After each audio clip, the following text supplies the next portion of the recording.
വീട്ടുകാരുടെ സ്ത്രീധന പീഡനത്തെ തുടർന്ന് തമിഴ്നാട് തിരുപ്പൂരിൽ നവവധു ജീവനൊടുക്കി. 27-കാരിയായ റീഥനിയാണ് മരിച്ചത്. 100 പവൻ സ്വർണവും 70 ലക്ഷം രൂപയുടെ കാറും വിവാഹസമയത്ത് നൽകിയിട്ടും വീണ്ടും സ്ത്രീധനം ആവശ്യപ്പെട്ട് പീഡിപ്പിക്കുകയായിരുന്നു. 100 പവൻ സ്വർണവും 70 ലക്ഷം രൂപയുടെ വോൾവോ കാറും കിട്ടിയിട്ടും ആർത്തി തീരാത്തതിനാൽ ഒരു പെൺകുട്ടിയുടെ ജീവിതമാണ് ഇല്ലാതെ പോയത്. തിരുപ്പൂരിൽ വസ്ത്രനിർമ്മാണശാല നടത്തുന്ന അണ്ണാദുരയുടെ മകൾ 27-കാരിയായ റിധന്യ. ഏപ്രിലാണ് വിവാഹം നടന്നത്. 28-കാരനായ കെവിൻ കുമാർ വരൻ.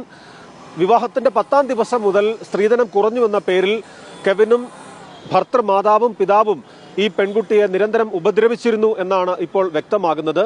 ഇത് സംബന്ധിച്ച് നേരത്തെ കുടുംബത്തോട് പലപ്പോഴായി ചില സൂചനകൾ നൽകിയെങ്കിലും ഒത്തുപോകൂ, അഡ്ജസ്റ്റ് ചെയ്യൂ, കോംപ്രമൈസ് ചെയ്യൂ എന്നായിരുന്നു മറുപടി എന്ന് ഈ പെൺകുട്ടിയുടെ ശബ്ദ സന്ദേശത്തിൽ വ്യക്തമാണ്. ക്ഷേത്ര ദർശനത്തിനായി പോകുന്നു എന്ന് പറഞ്ഞാണ് രാവിലെ വീട്ടിൽ നിന്നിറങ്ങിയത്. പോയ വഴിയിൽ ഒരിടത്ത് കാർ നിർത്തി കയ്യിൽ കരുതിയിരുന്ന വിഷം കഴിച്ച് ജീവനൊടുക്കുകയാണ് ചെയ്തത്. കുറെ സമയമായി ഒരു കാർ നിർത്തിയിട്ടിരിക്കുന്നത് കണ്ട് സംശയം തോന്നിയ നാട്ടുകാരാണ് അടുത്തെത്തിയപ്പോൾ യുവതിയെ അവശനിലയിൽ കണ്ടെത്തിയത്. ആശുപത്രിയിൽ എത്തുമ്പോഴേക്കും ജീവൻ നഷ്ടമായിരുന്നു. എന്തായാലും ഇപ്പോൾ ഈ 3 പേർക്കുമെതിരെ കേസെടുത്തിട്ടുണ്ട് പോലീസ് എന്നാണ് മനസ്സിലാകുന്നത്. അവരെ അറസ്റ്റ് ചെയ്യുകയും ചെയ്തിട്ടുണ്ട്.